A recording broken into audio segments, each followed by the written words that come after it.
These are some techniques that are very good for praise and worship leaders, really any guitar player, but specifically the praise and worship. A lot of times, if you're playing acoustic guitar and if you're leading from acoustic guitar, you have to fill in a lot of gaps. You have to create a lot of layers in order to have a full sound, and I'm going to show you a couple tips on how to do that. So right now we're going to talk about the key of G. Typically in the key of G, these are the chords that you would play. You'd have your G, you'd have your C, your D, your E minor, and your A minor. Okay? Now these right here, a couple real quick things that you may already know, is instead of playing our C like this, we're going to play our C like this. It's just like the G. I'm playing both fingers down here on the 3rd fret, both on the 1st and 2nd string.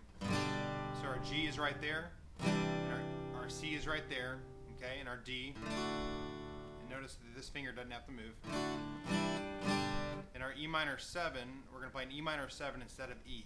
E minor. If you see E minor written somewhere, you can always play E minor 7. It will never conflict. And this is actually a C second chord. And you can play your pinky or not play the pinky. So if you see a C, you can always play a C second. So, like for instance, let's say a song, How Great Is Our God, typically might sound like this, just with the straight chords. How great is our God, sing with me, how great is our God, and all see how great is our God. And when you add the other chords, it just sounds a little bit better. How great is our God, sing with me, how great is our God, and all see how great is our God.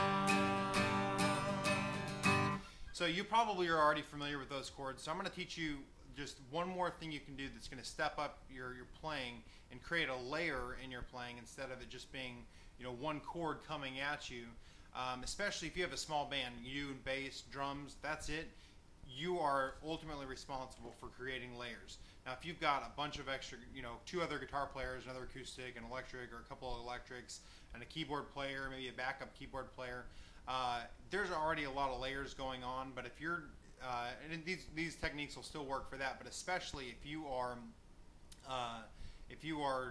the main person, this is just paramount that you get these things down, because it will make your playing sound so much more full. So here we go. I'm going to zoom in a little bit so you can see this on my hands here. Okay.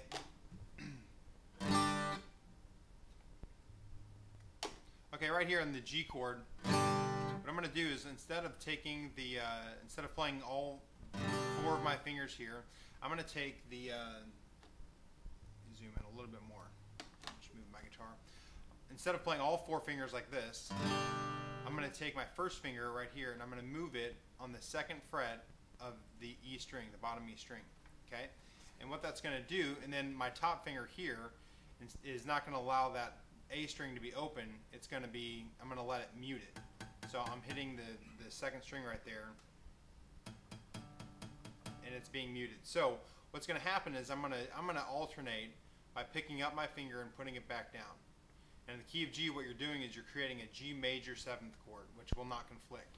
Now you don't want to always ride it. You don't always stay on that, because after a long time it can sound a little bit dissonant. But if you play it like this, like say for instance, how great is our God, sing with me, how great. It has a lot of, it just adds a little bit of, and you can almost hear like an electric guitar player even doing a lick where it's, you know,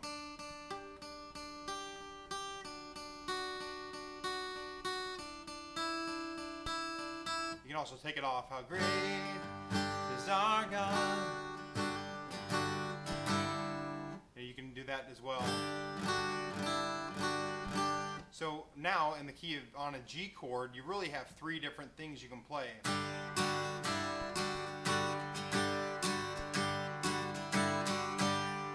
Okay, now what we're going to do is, I'm going to skip the E minor for right now. We're going to go straight to the C. Here's our C chord. We're going going to do the same thing. Pinky, or first finger comes down right below the pinky. We're doing this kind of number here. And so then our chord is going to do the exact same thing with the C.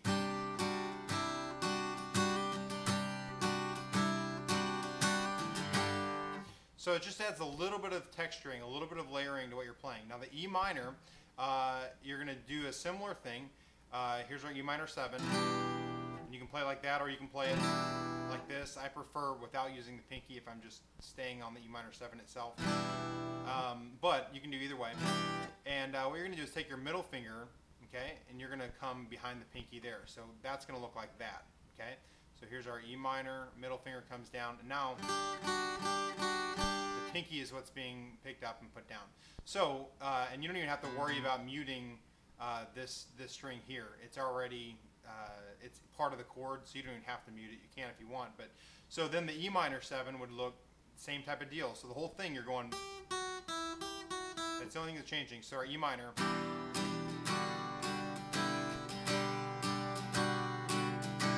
okay, and then our D, so our D is going to do the same basic thing. We've got normal D here, and we're going to put our pinky down, which is going to make a D sus, okay, normal D, opening up the bottom string, there's just two fingers playing here, and that's going to be a D second. So this whole thing together would sound something like this. How great is our God, sing with me, how great is our God.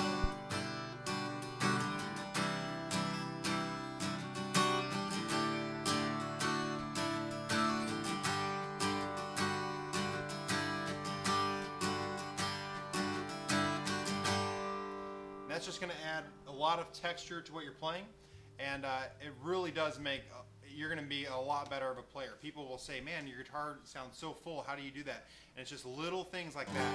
Praise and worship, especially the key of, well, guitar in general, the key of G is everywhere. So master all of those. You know, get one of them, just figure them out, get them down, and your level is going to, your level of playing will go through the roof.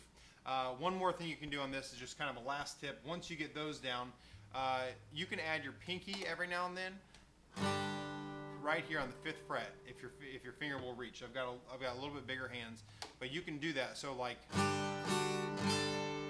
you can do that, and this is a really cool chord. If you play the E minor, you got to really stretch it, but like that, it adds a little bit to it. So again, on every one of these chords,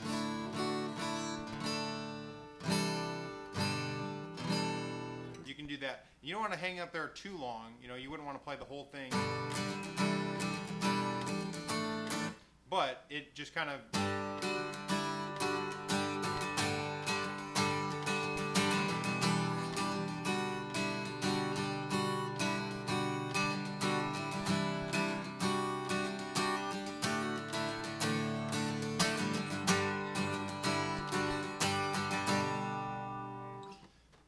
all right, so hopefully that's helpful to you, and hopefully you can put it in practice and take your playing to the next level. Thanks a lot for watching.